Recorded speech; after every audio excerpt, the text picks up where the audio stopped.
नकसी सद्गुरुदेवा महाराज राजा, चरण शरण हा किंकर करीतो तव मानस पूजा।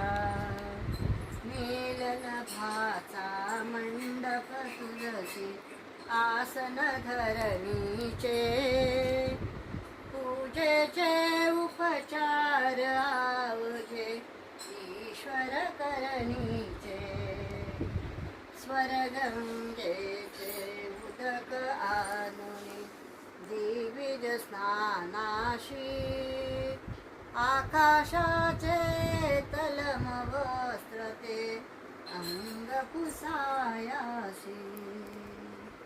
पूर्ण चंद्रमा टिळा लाविला सद्गुरुचे भाळी,